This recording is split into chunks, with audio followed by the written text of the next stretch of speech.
Columbus has 7 mega projects worth a combined $22 billion.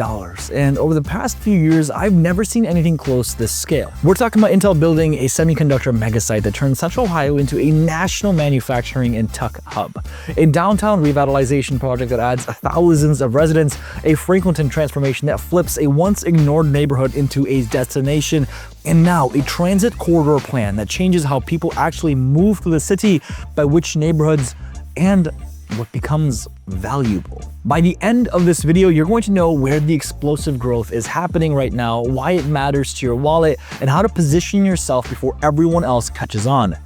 Let's dive into that. Project number 1 is the Intel MegaFab. And look, most people still don't understand what this actually is and what it means. Some people are saying that this isn't going to come to fruition, but some people are saying that it is. Most companies announce expansion and quietly scale back. Intel did the opposite. They doubled down. Phase 1 alone added a $20 billion investment. But the real story is that this kind of project that creates phase 2, 3, and 4, and the total could become a multi-decade build-out that changes the entire regional ecosystem. Because even if Intel doesn't complete this project, I believe that someone will. Think of it like the Burger King effect. Where do you see all the Burger Kings? Do you know their marketing strategy and where they build? Right across from McDonald's. Now replace McDonald's with Intel. So look, the facility sits on a massive footprint east of Columbus, and it's not just a factory, it's an ecosystem. You get fabrication plants, direct high-paying jobs, thousands of construction jobs, and then supplier companies securing land within commute distance because they need to be close.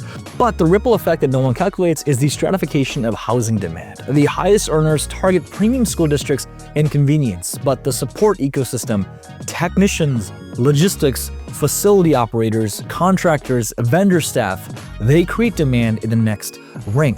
This is where the arbitrage lives. While headlines focus on the obvious luxury pockets, the real growth comes in from the corridors that become the default commute patterns. And when the neighborhoods that suddenly sit between jobs and access grow, so will the home prices. This is why you're already seeing land values shifting before the first chip is ever produced. And the timing window is right now because supplier companies do not wait for Intel to turn the first chip. They move early. Look, when they move, you get office parks, warehouses, more employees, housing demand that arrives before most people realize the wave is real. Here's something else that I want to add. New Albany Corporation have secretly purchased 1,200 acres in Marysville. Now, there's 2 different schools of thought. The first school of thought is I'm trying to bring someone here. The second school of thought is someone's coming. They're both pretty exciting. Phase 2 is the Franklinton mega development, and this is where Columbus is doing what every great city eventually does. It takes the forgotten neighborhood and turns it into a symbol of modern city. Franklinton is the oldest neighborhood in Columbus, and it was held back for a century because of the flood history and perception. But once flood protection and planning removes that barrier, everything unlocks at once. You have riverfront land that becomes usable. You have proximity to downtown that becomes luxury. You have trails and connectivity that turns an area into a lifestyle district. The Scioto Peninsula build-out and the gravity-style mixed-use vision matters because they change the identity of the west side of downtown. This isn't just apartments. This is the creation of a new neighborhood brand, and once a neighborhood becomes a brand, pricing stops being logical, and it becomes emotional. People pay premium for vibes, for walkability, for proximity, for lifestyle, for the availability to step outside and feel like they live in the city. The flood wall and trail connections make this even more powerful because connection is valuable. And if you can bike from Franklinton to downtown to the riverfront to major districts without feeling like you're taking your life away, that convenience gets priced in fast. The investor takeaway is simple. The biggest gain happens before the first wave of residents move in and before the first wave of retail is fully open, because this is when the story flips from potential to proof. And certainty is expensive. Project number 3 is the downtown residential explosion, and most people don't understand why this is a multiplier. Midwest cities struggle to get people living downtown because downtown feels like an office park. Columbus is shifting that to a degree. Let's talk about this for a second. When you add thousands of residents to downtown, you change the city's metabolism. Restaurants stay open late because demand exists. Retail becomes visible because there's a capacity customer base. Streets feel safer because foot traffic exists at all hours. Events feel normal because people are already here. This is how downtown becomes a neighborhood instead of just a destination.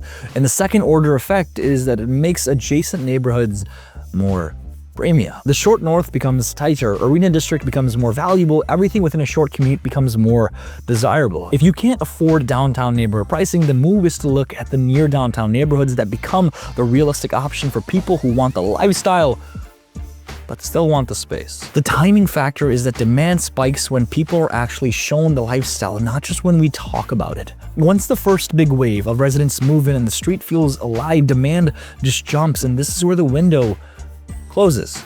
That's why the window is before the proof is fully visible. And again, I talked about this a lot, but projects like the Merchants Building, for example, yeah, they're growing and they're getting a lot of eyeballs left and right.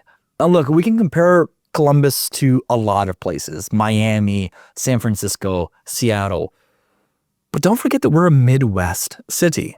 Let's compare ourselves to other Midwest cities. Kansas City, for example, places in Missouri. I can't even think about the Midwest cities. That's how you know they're kind of boring. But Columbus isn't. And compared to these other Midwest metros, anywhere, Gary, Indiana, yeah, it tells a very, very different story. A story I want you to be a part of. So if you have any questions about Columbus, whether you're looking to make the migration here, you already live here, and you know you want to purchase something, give us a call, shoot us a text. All of our contact information is in the description below and pinned to the top of the comments. It's never a bother when you guys reach out, and honestly, that's what we'd love to do. We're local real estate agents right here in 614. Let's talk about the fourth project, because this one is big, and in fact, it's the Easton Evolution. This isn't just a mall story, it's a node story. Cities do not scale with one center forever. They create multiple nodes that become mini downtowns. Easton already has amenities, access to highway, proximity to the airport, and the kind of environments corporate tenants love. But when you add more office densities, more residential densities, more hospitality, and even more entertainment, Easton becomes a place where people live, work, and not just shop. This changed traffic patterns. Traffic patterns change real estate values. The bridge neighborhoods between Easton and the Northeast Corridor and the urban core become more valuable because they give people optionality. Optionality is premium. And if you can live somewhere and reach multiple job centers without friction, you win in a growing city. And once a trail connection or mobility improvement makes a node feel even more accessible, properties, they start commanding premium prices because time saving gets priced in. I mean, Polaris Fashion Place has just been sold for a lot of money. Why? Why are people purchasing malls, especially in Columbus? And what other things have they purchased? Because I actually did a story on this. I'll put the Columbus report right here. Check us out so you can see the full detail. But the people that purchased Polaris actually purchased another property near Rickenbacker as well. Look, these billion-dollar companies, hedge funds, private investors, whatever you want to call them, whether you like it or not, you can say whatever you want to say in the comment sections. They're seeing Columbus for what it is, a multifaceted ecosystem that's driving results. And what's really cool is we're a day's drive away from 60% of the entire United States. Truck drivers, infrastructure, manufacturing, it's all here. Rickenbacker is the second largest manufacturing hub in the country. It's pretty cool to think about. But let's combine this with something else, and that's the Ohio State Innovation District. Now, I was going to add OSU Wexford Medical to this as well, but we'll get to that in a bit. Look, the OSU Innovation District, this is one of the most underestimated wealth creators in the city. Research districts are different from normal office parks. They create high skill, high demand ecosystems, graduate pipelines, and long-term talent retention. And talent retention is a secret to sustainable demand. If Columbus keeps talent, Columbus keeps housing demand. If Columbus keeps housing demand, you don't get a true crash. You get cycles that recover fast. Look at German Village, for example. Albeit a lot of homes in 2020 and in 2008 crashed, German Village's home price didn't go down that much. A strong innovation cluster also changes where young high earners want to live. They want to be close. They want walkability. They want lifestyle. They want proximity to everything. Their demand pushes rents, pushes renovation, pushes restaurants, and pushes the entire amenity loop. The neighborhoods around that ecosystem become more and more expensive because, well, they become the default choice for professionals who want to live near the city's opportunity engine. That's pretty cool when you think about it. This is why the best move is not to guess the interest rate, it's understanding where the next correlation of high-income jobs are forming. Certainty is expensive. Look, let's talk about project number 6, which is the Link US Transit Corridor. And if any of these projects surprised you or you didn't know about them, please let us know in the comments below. Out of all these projects, which ones are you most excited about? I know transit sounds boring until you understand what it does for real estate. Transit removes friction. We talk about friction a lot. Transit removes friction. Friction is the hidden tax in Columbus. When a corridor becomes reliably connected, neighborhoods that used to feel disconnected become investable. That's where value moves. Not because the house has changed, but because access changed. Bus rapid transit corridors, dedicated lanes, signal priorities, high-frequency services, station-style boarding. These things create a train-like experience without building rail, albeit Amtrak is a whole different conversation. We can talk about it in a separate video if you want me to. The pattern is predictable. Developments cluster near stations, rent rises near stops, property values rise within walking distance, and the biggest opportunity is not buying after the stations open. The biggest opportunity is buying before the stations open while the market is still skeptical. That skepticism is where the real discount lives. The biggest opportunity is buying before the stations open while the market is still skeptical. That skepticism is where the discount lives. When the corridor becomes real, the discount disappears. Certainty is expensive. And with all these projects that are happening right here in the 614, I'm excited to see which one brings the most talent and creates the most opportunities. The 7th project that we need to talk about is the Franklinton Art District and border cultural build-out.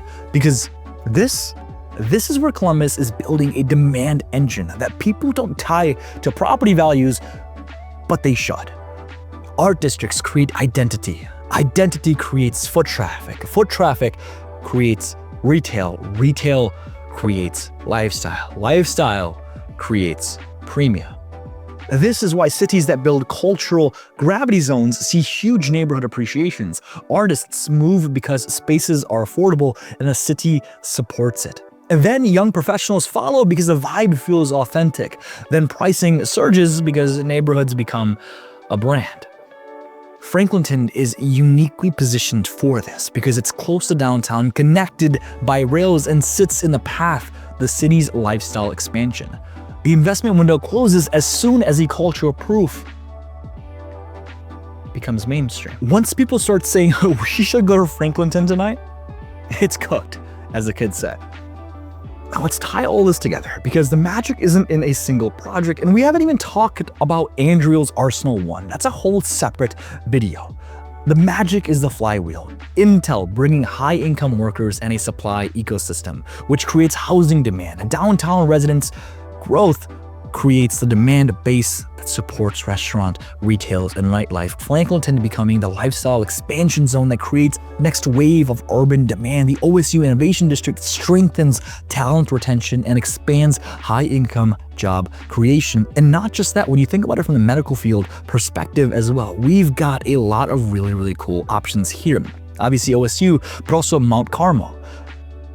People, nurses, learn there and they work here.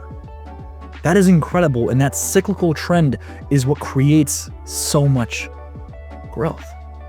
Easton becomes a second node that attracts companies and high-income renters and buyers. The transit corridor unlocks neighborhoods that were once underpriced because access was weak. The art and cultural build-out cements identities and accelerates lifestyle premiums. Each and every single project makes the other one more valuable. That's why this isn't a collection of projects, it's a system. And if you want the simplest map to understanding Columbus's corridor effect, think in terms of how the city connects its biggest engines. The east side job, gravity, and supply ecosystem, the northeast node around Easton and major corridors, the downtown and riverfront lifestyle core, the Franklinton expansion zone, the OSU innovation engine. When these connections move more and more smoothly, a neighborhood in between becomes the bridge play. Bridge plays win because they give you access to everything. And access is what gets priced enduring growth. So, where are the investment hotspots?